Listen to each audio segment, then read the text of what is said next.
ዛሬ በአፋር ክልል በሰመራ ከተማና አካባቢው ያየነው የልማት ስራዎች ግብርና የከተማ ኮሪደርን ያጠቃልላሉ። ከግብርና አንጻር የእንስሳት መኖና የስንዴ እርሻ አለ። ከፕሮሰሲንግ አንጻር የዳቦ ፋብሪካው፣ የዱቄት ፋብሪካውና የጨው ፋብሪካው አለ።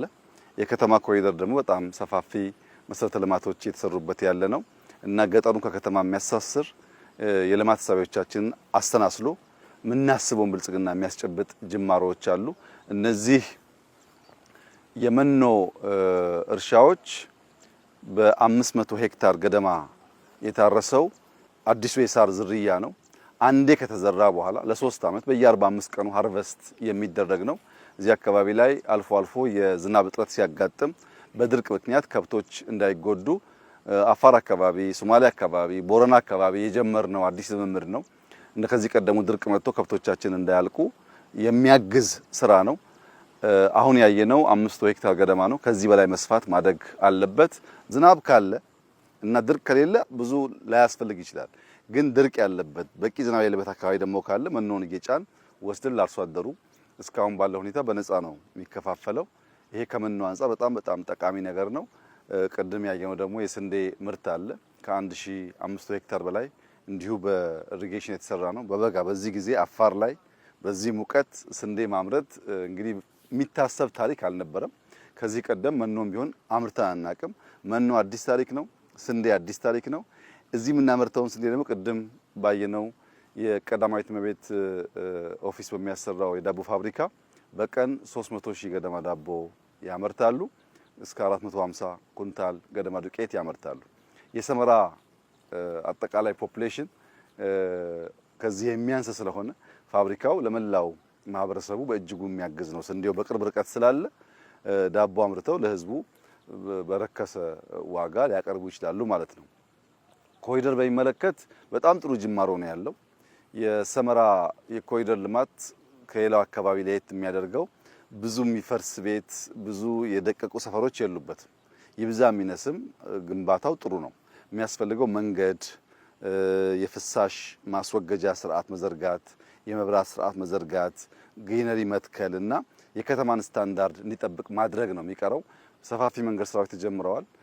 የግሪነሪ ስራዎች ተጀምረዋል። እነሱ ይጠናቀቁ ምናልባት ከክረምት በኋላ በጣም የተሻለ ከተማ እናያለን።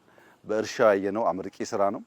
የፋብሪካውም እንደዚሁ ከኢንዱስትሪ አንጻር ኢንዱስትሪያል ፓርኩም እንዳያችሁት መጠነኛ እንቅስቃሴ ያለው።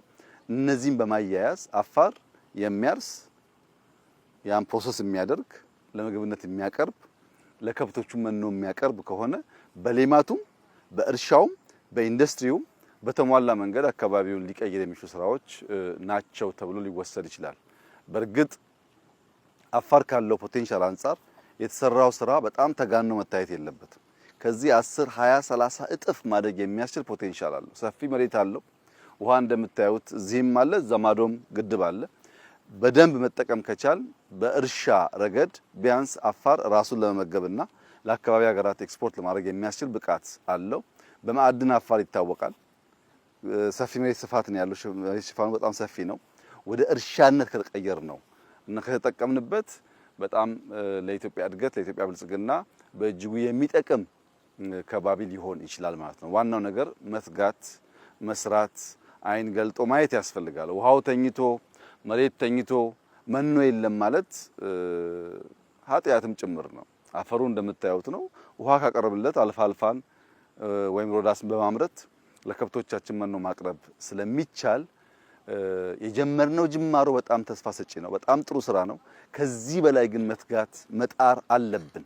የምናስበውን ብልጽግና የምናስበውን መለወጥ ለማምጣት ጅማሮአችን መልካም ቢሆንም መፍጠን ደግሞ አለብን። መፍጠን አለብን፣ መፍጠር አለብን፣ ማያያዝ አለብን። ያኔ የተሟላ የልማት ገጽታ ያላብሰናል። እስካሁን ባለውና ባየነው ነገር በጣም ደስ ብሎናል። ይሄ ራመዳን ወቅት ነው። በራመዳን በዚህ ሙቀት አፋር ውስጥ እንደዚህ ያለ ስራ ማየት አዲስ የስራ ባህል መፈጠሩን ያሳያል። ህዝባችን እንዲበረታ እንዲሰራ ሰርቶ ብቻ በላቡ ራሱን ማኖር ራሱን ማቆየት ለልጆቹ መልካም ሀገር መተው የሚችለው በልመና አይደለም፣ በስራ ብቻ ነው። መልካም የሆነ ሀገር አለን፣ እንስራ፣ እንተባበር፣ እንለውጥ፣ እንፍጠር። በዚያ መንገድ ልጆቻችን የማይለምኑ በአንጻሩ የሚሄዱ ሆነው ሀገር እንዲረከቡ ስለሚያስችል እንበርታ እንስራላለሁ። እጅግ በጣም ጥሩ ቆይታ የነበረን። አመሰግናለሁ።